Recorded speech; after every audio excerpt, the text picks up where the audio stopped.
Good morning. My name is Matt Galloway. You're listening to the Friday edition of The Current.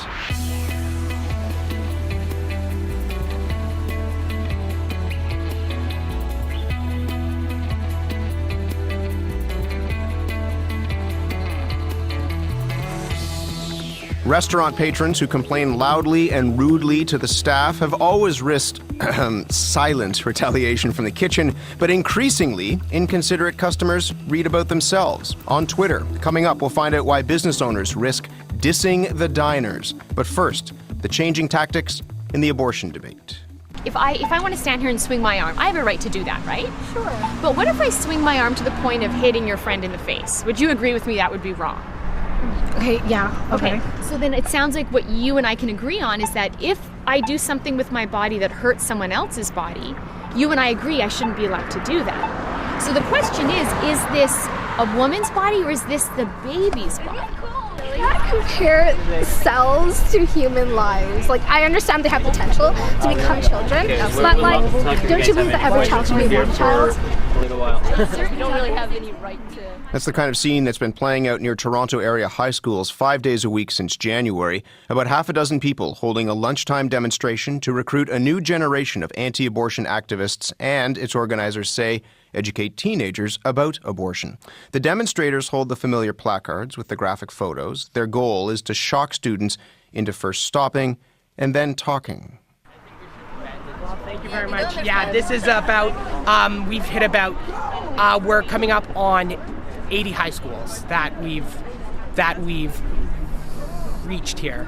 And we're coming on about 40 in Toronto, 50 in Toronto. So, and at each one, we just see minds change so rapidly. Yep. So do you see the shape of a head here and of hands? Yeah, okay, but that's not how an abortion looks. That's how an ultrasound looks. Sure. So I guess what I'm trying to... So are you going to put this life ahead of a woman's life? Is that what you're really going to do? Well, especially women you don't know, women like you. Like, you're going to impose your beliefs. I understand, and I know that this might be like a bit ridiculous for me to be doing this because you guys have the right to do this. And like, it's great that you guys are, it's not great, but you guys have the right. But do you really think that's appropriate to do in front of a high school? Like, these are young people. And like, if people have a right to information, like you said, like, if people see this, they're going to think abortion is wrong, and if people think abortion is right, maybe it's because they haven't seen it. So it's not but about this is like, these are just really gory pictures to make people feel bad about things. This isn't like, this is all really just disgusting and not okay to do in front of a high school. Now, these images are nothing new, but the protests are called choice chains. And according to new Canadian research, it's one example of how anti-abortion activists' language is changing. We'll hear more about that research in a few minutes, but first I'm joined by Stephanie Gray. She's the executive director of the Canadian Centre for Bioethical Reform. That's the anti-abortion group that's been organizing these demonstrations, and she's in Toronto. Stephanie, good morning. Good morning. Thanks for having me on. Thank you for joining us. Why aren't you using the word abortion in the name of your organization? Well, because abortion is one of several things which fall under our mandate. Anything which ends the life of preborn children, of which abortion is one, would fall under our mandate of being something that we're against because we believe in human rights and we believe that all humans are equal.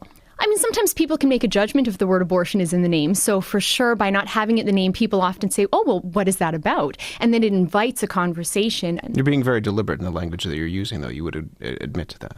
Well, language is very important, absolutely. I mean, even if you look at the language of the movement in favor of abortion, they've very, successfully used the word choice to their advantage. What we try to do is expose what language means. And when it comes to abortion, the word choice is abstract. But when you see a picture of it as we place outside of high school, suddenly it takes on a very concrete, specific nature, showing that it's an act of violence which kills a baby. So why are you using that word choice then? I mean, you're calling these choice chains. Why are you, in your words, reclaiming that word? Great question. So what we're trying to do then is redefine the debate and define what choice means in this particular context. So showing that the choice of abortion ends the life of an actual human being based on the scientific evidence that life begins at fertilization and the visual evidence of what the abortion procedure itself does, which is dismember the body of that you're also human. being very deliberate in the language you're using in terms of, as you say, human being. Not a fetus, but a human being. Why are you saying that? Great question, because the term fetus is not species specific. So, for example, dolphins have fetuses at a certain age in their species. So the term fetus is a Latin term for young one. And so to be more specific about what kind of fetus I'm talking about, I need to look at what the parents are. So as long as women are considered humans and men are considered humans, there's nothing for their fetus to be but a human fetus. And therefore, just because the term fetus refers to a younger human in our species doesn't mean they don't have a right to life. How are you tailoring the language for the audience that you're speaking with, in this case, a high school audience? By being specific, but also in our language, we actually ask a lot of questions. We invite the person we're dialoguing with to use language to describe, things they believe, such as the clip which played there spoke about a girl saying a woman has a right to do what she wants with her body. Mm-hmm. And as that clip pointed out, we actually don't believe anyone can do just anything they want with their body if what they're doing harms another body. So that's why we look at the evidence when a woman's pregnant to determine, is there another body involved? And of course, we know there indeed is. There's two bodies, the pregnant woman as well as her preborn child. Why is it that you're choosing to target a high school audience with this message now? We have met teenagers outside of high schools that have already had abortions and others that are thinking about it and being pressured into it. So this is an opportunity to make them fully informed of the facts of the procedure. What do you mean being pressured into it? We have met people whose parents pressure them into abortion, whose boyfriends pressure them into abortion. How do you characterize those women who are seeking an abortion? My experience in dialoguing with them or people they know is often there's fear. Fear about how they're going to pay for things they need to pay for, complete their education, complete their dreams and plans at the stage of life that they're in. And, a lot of times people say, well, what about poverty? And I think, gosh, well, if a woman is afraid because she's poor and she doesn't know how she'll be able to care for the child, shouldn't we eliminate the poverty instead of eliminate the child? Do you think they're victims? The women? Yeah. I think in many cases, if a woman is being pressured to do something against her will, indeed, she's a victim as well. I would say the primary victim is the preborn child. But I have heard of so many tragic stories of women who had an abortion and they really didn't want to. They felt there was no way out. They were driven by fear, and fear can color our perception of things. One of the things that you have done is use some of the language of campaigns that are generally associated with anti-bullying in your own work. Why are you doing that? Because we see such a striking parallel. I'll meet so many young girls who don't think they're beautiful, who are putting their worth in their popularity, in their grades, in their appearances. And the message that we try to tell those girls is you are valuable and you have dignity regardless of how popular, smart, or what your physical attributes are.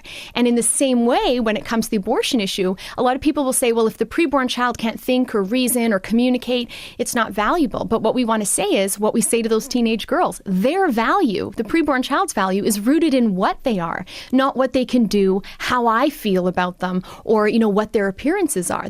And in this society, if you're in high schools, in Toronto in particular, they're so multicultural. How do you try and approach this issue in a way that engages that range of students? We very much come from a human rights perspective. We look at human rights doctrines, our own charter, which says everyone has a right to life, and which says you can't discriminate based on age. So we appeal to things like that. We appeal to the UN's Universal Declaration of Human Rights that says all humans have a right to life, as well as the UN's own Declaration of the Rights of the Child, which says the child, by reason of his or her physical and mental immaturities, has rights to special safeguards and care before as well as after birth. Stephanie Gray, thank you. You're welcome. Stephanie Gray is the executive director of the anti-abortion group Canadian Centre for Bioethical Reform. She was in Toronto. Paul Surette is an associate professor at the University of Ottawa School of Political Studies. He examines the communication strategies and language used by Canada's anti-abortion activists and supporters, and he joins us from Ottawa. Paul Surette, good morning. Hi, thanks so much for having me on the show. Thank you for joining us. You've been listening. How consistent is what Stephanie Gray says with the findings of your own research? Well, the research I'm going to talk about today, I just want to point out, is a joint collaboration project between myself and Kelly Gordon. And really, in many ways, Miss Gray has made the point for us. She's an excellent exemplar of what we're seeing across the board for the bulk of the anti-abortion movement in terms of being much younger, very sophisticated about their communication strategies, and using a variety of different approaches which frame the issue of anti-abortion much more closely with progressive or traditionally progressive values, issues, and narratives. So if you look broadly at your research, what did you see in terms of that changing language? Well, I think there's a couple of things. We break it down into three main areas. The first is the kind of explicit arguments that are being used to discuss this by anti-abortion activists. And there, traditionally, what you've had are arguments that focus about fetal rights and really focus on the issue of, as Ms. Gray would say, the unborn rights. In contrast, what we're seeing a little bit more, and here there's a bit of a difference with the approach of Ms. Gray's group. What we are seeing in a lot of the anti-abortion discourse right now is a move to link it much more about women's rights and an argument that we're calling abortion harms women, which focuses on claiming that there are a variety of harms to women who undergo abortions, as opposed to focusing so exclusively on the fetus. It's interesting. If you look at some of the specifics and the words that she used and words that she didn't use, some of them are being turned around, I think, in ways that would surprise people. Words like choice. What Stephanie Gray is involved in, she calls a choice chain. That is, as I said, a word that's strongly linked to the other side of this debate. What do you make of the use of that word? It is a very powerful argument in our culture, given the type of individuals that we are and the values that Canadians hold. And so it's a classic political, communications technique to take what is the strongest value of your opponent and try and at least muddy the waters by using it to your advantage and hopefully flip the debate. Hence the importance of arguing that choice is much more complicated than the pro-choice movement would suggest. Do you think it's co-opting that word, or is it just simply, as you say, muddying the water a little bit? It's a great question. I mean, the term co-opting is heavily normatively loaded. Pro-choice advocates, I think, would certainly say it's co-opting insofar as it's taking what has been their position and flipping it. If you look at it from a political theory point of view, which is what I teach, this is much more of this is a common feature of political debate. And you have, when one group successfully uses a value, especially in a liberal democracy, it often causes the other proponents to kind of try and use that. Above all, it is clearly a political strategy. I think that's obvious to all involved. What about the language that is being used to portray a woman who is seeking an abortion? She had suggested that the fetus is a victim, but also often the women who are seeking abortions are victims themselves. Is that different than in past? This is certainly one of the biggest areas of difference from past kind of narratives about abortion used by anti-abortion activists. Previously, the villain in the story was often the woman herself. So the pregnant woman was cast as either promiscuous and thus in need of kind of living with the consequences of her choice, or selfish in terms of wanting to forward her career or her own ambitions above those of the fetus.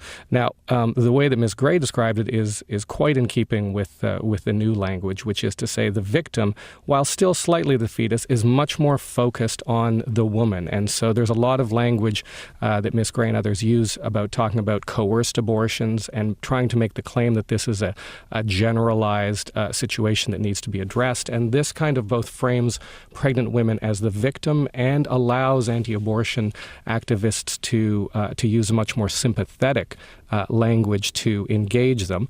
And then that implies that they need to find a new villain for that narrative. And so whereas the old villain was the victim, now the new villain is usually a kind of ambiguous pro-abortion society or coercive partners or the abortion industry or feminists in general. And so this is actually quite a dramatic shift. And to those listeners who think that this is just kind of window dressing and not that important, these kinds of rhetorical shifts, especially in terms of the stories that we tell, are incredibly persuasive and incredibly effective, especially for younger audiences, I would imagine. Well, what sort of difference can they make? Because you have this group that is involved in trying to target a younger audience around high schools.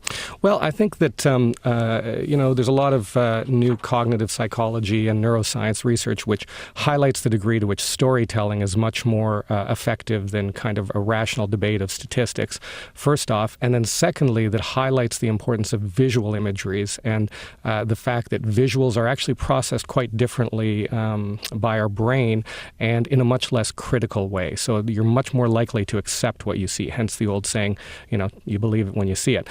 This is, these anti-abortion activists' use of these imageries.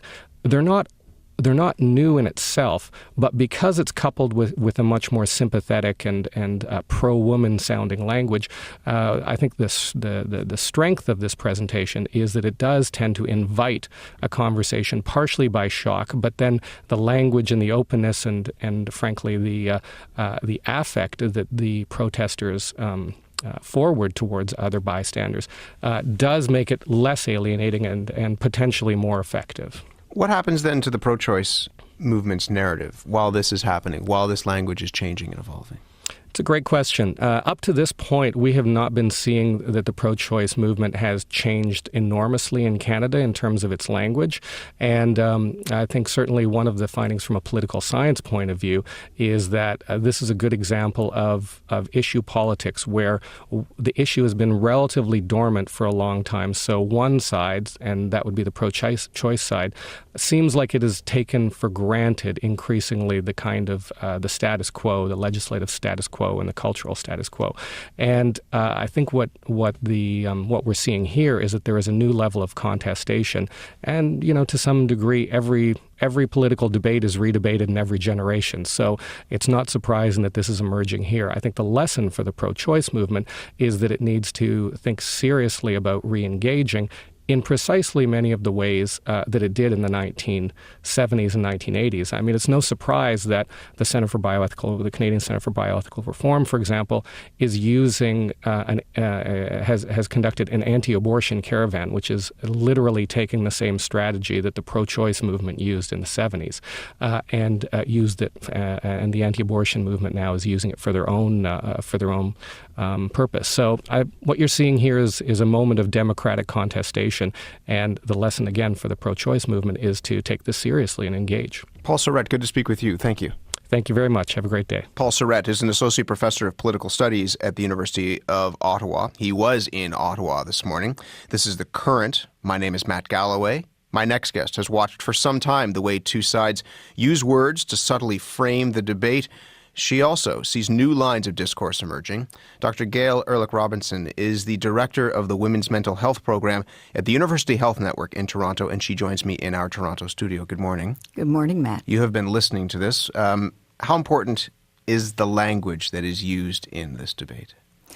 Well, obviously, it's very important, or there wouldn't be so much attention being paid to restructuring and reframing things to make it look as if the people who are anti-choice are really just on the side of women, and the pro-choice people just don't care about what happens to women. Let's talk about that word choice. As we've been hearing, it's now coming up on the anti-abortion side of the debate, when in past, and perhaps in present, it was used in terms of those who supported a woman's right to choose.